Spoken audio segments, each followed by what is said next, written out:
그때도 이제 지금같이 뭐 도노도수라는 이론을 그런 말씀을 하셨습니까?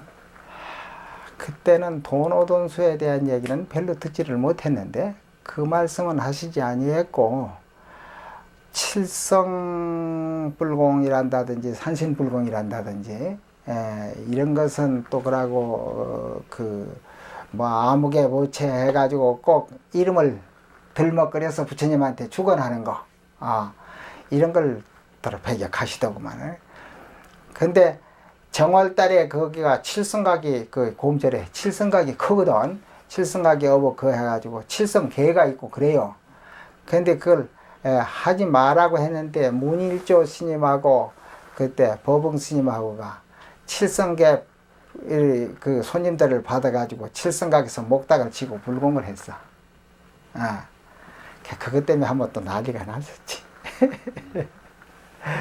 그리고 그 뒤에 이제 뭐 장화도 한국 불교 장화도 하게 되고 또 이제 앞에서 말씀하신 이제 가야 총님은 해인사도 바쪽아리는 대처성이 살고 또 이쪽에는 가야 총님을 해서 효공성 비구성들이 살고 이랬는데 일제하에 이제 한국 불교의 어떤 계율이랄까 그 당시 어떤 한국 불교의 어떤 그 풍토 스님께서도 그거로 이제 유를 전공하시고 지금 또 정교사로 계시고 한데 그 당시 이제 한국 불교 계율에 대해서 어떠했는지 한번 말씀을 무엇 때문에 나중에 어떤 정화의 불씨가 타오르게 됐는지 그 당시 이제 계율 사상이 얼마나 투철했는지 안 그러면 희박했는지 한번 말씀해 주시면. 이조 불교를 갖다가 억불 수녀 정책이라고 하고 또 임진왜란에 저 사명대사가 활약을 했고 병자호란 때 벼감대사가 활약을 했고 그래서 호국불교라고도 어느 정도 구국불교라고도 하고 구국불교니 무슨 뭐 척불 숭유 정책을 쓰는 여전히 하지만은 뜻 있는 시인네들은 깊은 산속에 들어앉아서 수도를 많이 했기 때문에 이조 불교를 갖다가 수행불교라고 할 수도 있는데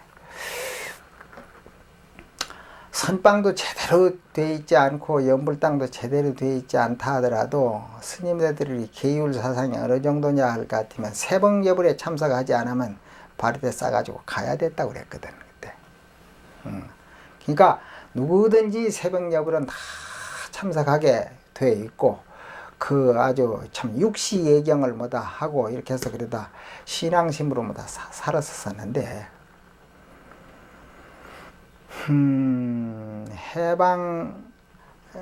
해방이 아니라 이란 합병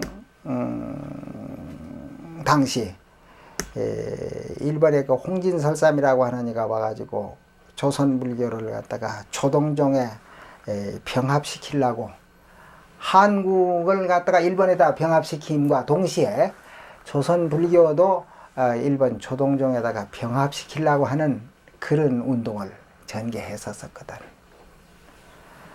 그렇게 하면서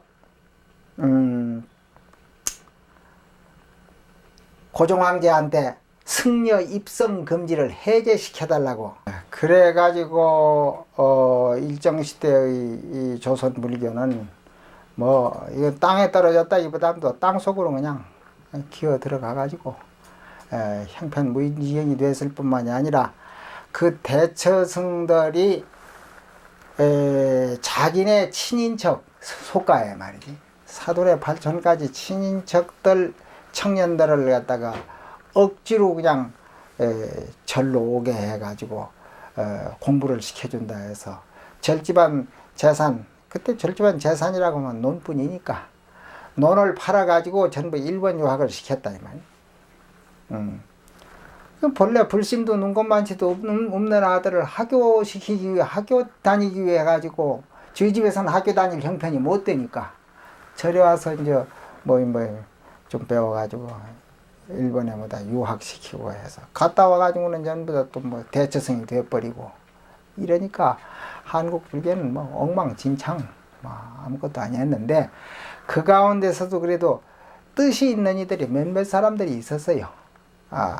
이를테면 범산 김범린 씨 같은 일 한다든지 김범용 씨 같은 일 한다든지 그것도 학문적으로 상당히 그 뭐 연구가 좀 있는, 참 좋은 면도 있고 안 좋은 면도 있는 사람이지만 최금수리 같은 사람들도 학문은 좀 있는 사람들이니까 이런 이들이 서울에서 혁신불교라고 해가지고 불교를 혁신해야 한다 해서 통도사, 범어사, 통도사, 해인사, 송광사 언제든지 삼보사처럼 들먹거리니까 세 절을 갖다가 특별 총림 교육기관으로 만들어야 한다.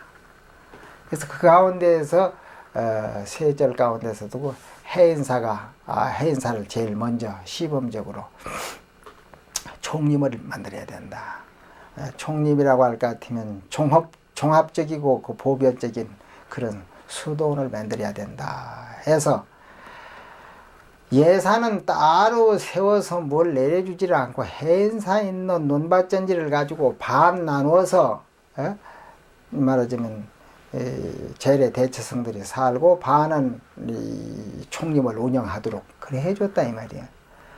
그런데 논도 같은 평수라 하더라도 말이지 산간 벽지에 있는 불양답이 있고 아주 평평한 때 쌀이 많이 나는 땅이 있는데 그 좋은 땅들은 자기네들이 다 차지하고 저 말쟁이 꼴짝 저 숭상이 목통령 제 밑에 있는 그런 천봉답 이런 것만 전부 채워가지고 총림을 줘놓으니까 이 총림에서는 뭐 양식이 부족해서 살 수가 없어.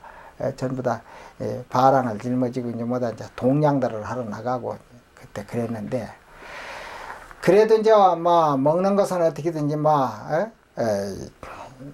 충당시키면서 게살림을 해야 된다. 그래서 이제 제일 기본이 게니까 게살림을 해야 된다 해가지고 김상월 스님, 상월 스님을 모셔다가 상월 스님은 석교 스님의 중국 가서 그 전통을 이어온 석교 스님의 후예가 상월 스님이니까 상월 스님, 설서구 스님, 그때 석하 스님이 삼형제인데 그 스님네들이 이제 주축이 돼가지고 율사가 돼서 그러니까 46년, 47년도에 여기서 아주 50일간 습이살림을 하고 그 개살림을 했어요. 그때 그 개살림 하는 것을 어떠한 식으로 개살림을 해야 된다고 컨트롤을 한 스님이 누구냐 할 것 같으면 바로 성철 스님이다. 이렇게 볼 수가 있습니다. 그리고 그 뒤에 그걸 방조 역할을 하신 스님이 누구냐 하면은 청담 스님이고 쉽게 말해서 신장단에 절하지 말아야 한다. 신장단에 시험쟁이들한테 속인들한테 머리가 건충이 뭐 아쉬워서 굽신거리고 절을 하느냐. 신도가 시주점 했다고 해가지고 고맙다 소리가 어디서 고맙다 소리가 나올 것이냐. 말할 것 같으면은 신도들은 자기 스스로가 복을 지은 것인데 복을 지어준 사람들에게 지어준 사람들이 복 지은 사람들한테 고맙다고 한다는 것은 이건 말이 거꾸로 된 말이 아니냐. 수도하는 사람은 일개마석이라 한 숫돌과 같아 가지고 장가나 이가 나와서 갈아가면은 그 사람들의 칼은 좋아지. 칼이 좋아지면 그 사람들 칼이 좋아졌지.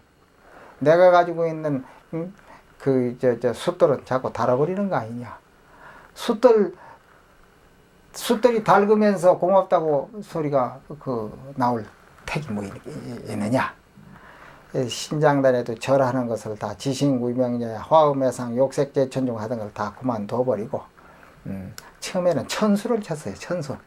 신묘장구 대단한 일을 치다가 그게 너무 길다고 해가지고 이제 반야신경으로 통일이 돼서 오늘날까지 이제 전부 전국적으로 신장단에는 반야신경으로 통일이 되어버린 셈인데 그것도 성철 스님의 아이디어라기보다는 성철 스님이 내세우신 그 말하자면 정법의 한 기치라고도 볼 수가 있습니다.